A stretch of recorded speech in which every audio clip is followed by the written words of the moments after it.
All right, it is Wednesday, January 24th or something. So why not? We took leftover scraps from our mead right here. Orange juice, a little bit of baking soda to adjust the acid. And then these two right here are just orange juice, yeast, and then same thing, a little bit of baking soda to adjust the acid level. And you might be asking, why do you need to do that? Well, because not all yeast can survive at super high acidities. So you add a little bit of baking soda, it brings the acid level down, lets the yeast be able to do its thing just a little bit easier. And then it's still in a high acid environment, so the yeast will kind of adapt, and weaker ones will die off, new ones will breed that are going to do a little bit stronger. And these guys are doing pretty good. They're kind of puffed up. We also started this last night. This is spruce tip soda is the idea. Keep seeing these online, and most people are literally, they just do spruce tips and sugar. Wild yeast on the spruce tips are supposed to, you know, bloom off, but my spruce tips were a little bit old. They'd kind of been sitting on a shelf as decoration for like 2 weeks now. So I took a little bit of yeast off of one of these orange juice jars last night, the one that had the fruit and the jalapenos in it from the mead, because it was still pretty active and kind of puffing up. So I put just a little bit of that down in here, and then I used a little bit of regular just white sugar as well as honey, because I didn't want it to just be too straight sugar sweet. I wanted to have some of those kind of honey benefits, and then we threw a cinnamon stick in there and a little bit of clove. So we're just gonna keep an eye on this. Right now, it hasn't really done anything. I haven't burped the jar or anything today, but it's not really puffed up on top. It's got like the same give as when I first put it in there. And then we decided to, why not sprout some beans? A few weeks ago, I randomly planted a bean in one of my herb pots, and it sprouted. So I just decided, you know what? Why not start doing some bean sprouts? Probably not gonna be able to grow any beans inside. Just a little bit difficult. I don't necessarily have the space for it, but sprouting the beans and doing that is definitely something that I'm probably gonna start doing very frequently. It's a super easy process. They only have another hour that they need to soak in this water. You wanna do like 8 to 12 hours, and I started soaking them 11 o'clock last night. Once you soak them, you will drain all that water off, completely rinse them, and then you want to put them back like in the same jar. Cheesecloth on top, little bit of a ring, just so things don't fall into it. You don't necessarily need to keep air out of it. You kind of want it to breathe. I mean, it's going to be sprouting life in there. And then basically what you'll do is once or twice a day, once you've done that, is you'll take them, rinse them, and then strain them out. Let them sit there. After, you know, about a week or two, you should start seeing some sprouts start growing. I've sprouted chia seeds and alfalfa before, but I've never done the black beans. So this is going to be a whole new experience for me. And then this guy, I need to get more clear growlers, because this is not fun for me. I don't necessarily like not being able to see everything that's always happening in here. And it's really bright in here right now. I'm not going to turn off the lights to do it. I already candled it a little bit ago. It's doing pretty good. It's got a nice little cap on top, doing pretty good. It's gone up the walls a little bit when I checked. It, you know, given a little bit of a rise and falling back down. It's still burping pretty good. Just burped. So that's what we want. We've been keeping it about 72 degrees in the apartment, and then all of this stuff where it's sitting is on a counter that it gets direct sunlight for like an hour a day, maybe. It's like right in line with the back door,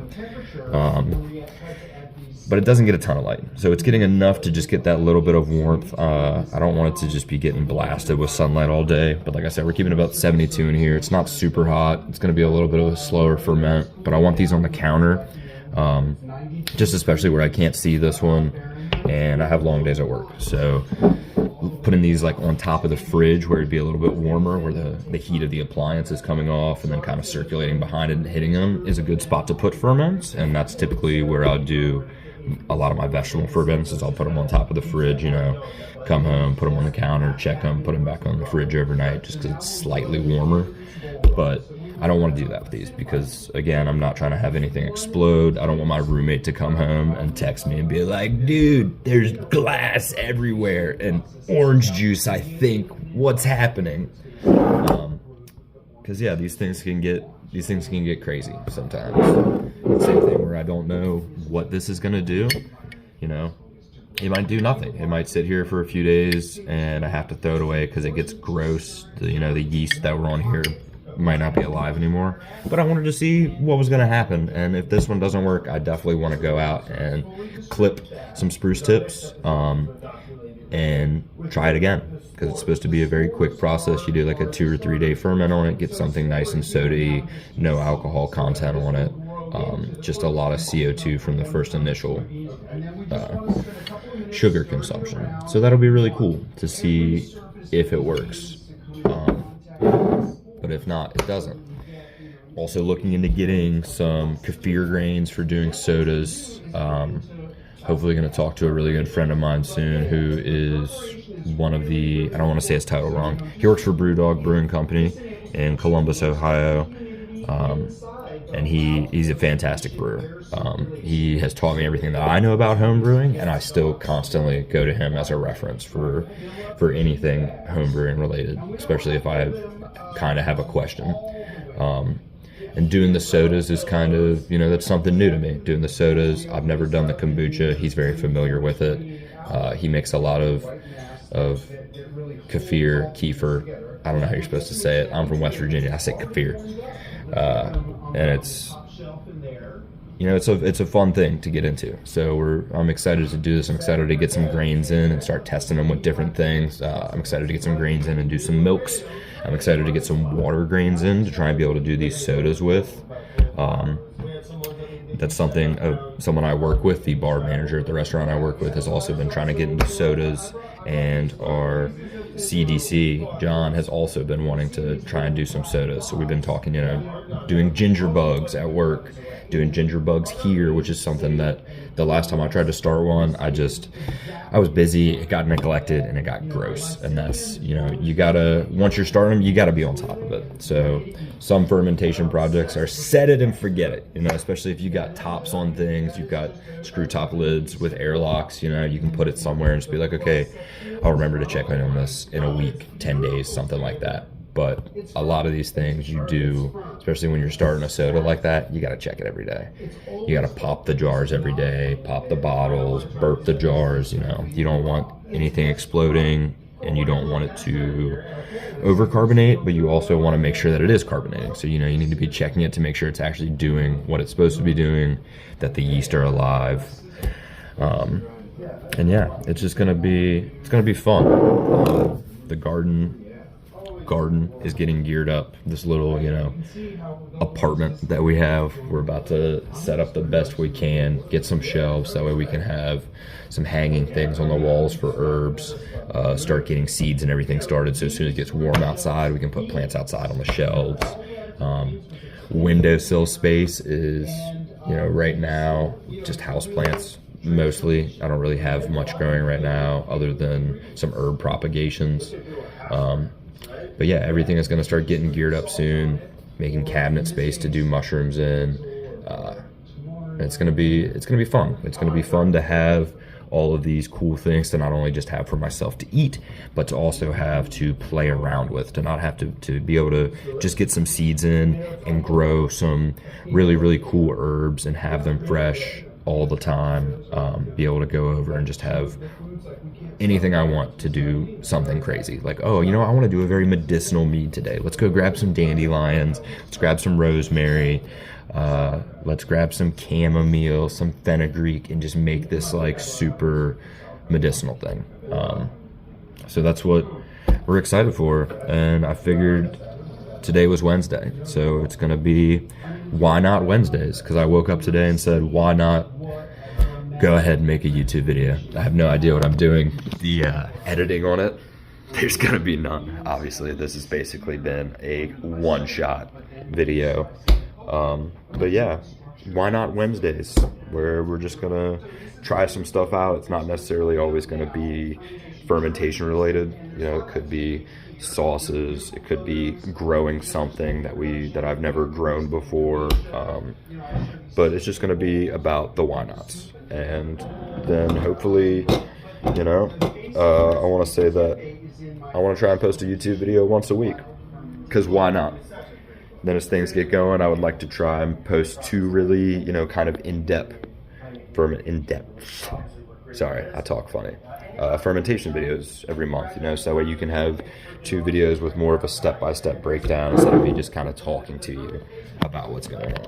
Because, you know, it's cool to hear about it, but it's also a lot cooler to know what's happening. So, you know, that's the goal, is starting February, every other Friday I want to put out you know, a cool fermentation video and kind of walk you guys through some just very simple things that anyone can do, where it's like all you need is salt, water, a kitchen scale, and something. You know, fermentation is easy. You don't need super crazy tools. If you have glass jars and lids, you're good for a lot of stuff. You know, I'm not saying that you can necessarily make all of the alcohols and the wines and home brews and everything like that without, you know, some more scientific tools, I guess you could say, more professional apparatus. But for a lot of this stuff, I mean, you know, I'm not necessarily fermenting this to turn it into alcohol. I kind of want it to get funky. I want that yeast to be on it, and I kind of want to be able to use it afterwards for some sort of sauce. You know, so this isn't necessarily a drink. I'm not making a fermented orange juice wine. I'm more making a fermented orange juice that I want it to have a good bit of the sugar from the orange juice left in it, but I also want it to have that like bready, yeasty wine beer flavor to it. Because why not? But yeah, that's about it from over here at the Mad Chef Laboratories, which consist of a 1,250 square foot apartment and a 8 square foot balcony. But we're doing it. We're getting geared up. We are going to make use of every little bit of space we have, including up top here. You know, right now it's just old bottles, old growlers, kind of collectible stuff. But you know, we're getting geared up to start doing some really cool stuff over this next year. And you know, I guess now I've kind of screwed myself, because I said I'm gonna make a YouTube video every Wednesday, so I got to do it. So now it's on the calendar. But yeah, I hope at least 7 people watch this video and go, oh, that guy's kind of cool, let's follow him on Instagram and see what he posts. Let's follow the restaurant that he works at, because they're really cool. I love the restaurant I work at. You know, I'm just a line cook, but I love the chefs I work for. I love the chefs I work with. I love the front of house. I love the food, and I love the happy people that are there. So, random plug for Heirloom, Virginia Beach. But yeah, so now it's on the schedule. Every Wednesday morning, you guys are going to get a shitty one-take video from me, giving you absolutely no explanation of anything, while I just kind of ramble on, almost like a podcast, but just by myself. So yeah, we're looking forward to it. Thanks for watching. I lied to you guys. Not gonna be a one shot this time. You get 2 clips. This is a little propagation. This guy looks like he's dying off, but this is my pineapple sage that we ripped off and propagated. Got a couple bulbs of garlic that just planted this morning. I don't really care if they go to bulb. I just kind of want some scapes off of them over the next month or so, next 2 months.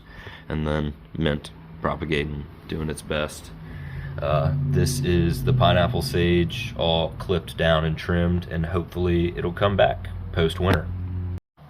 And then there's more water propagation pineapple sage, seeing how that works versus soil. Same thing, mint in water versus soil. My bean, which has already grown about 1.5 inches since yesterday. It's awesome. And then another pineapple sage, a bunch of other stuff, not edible.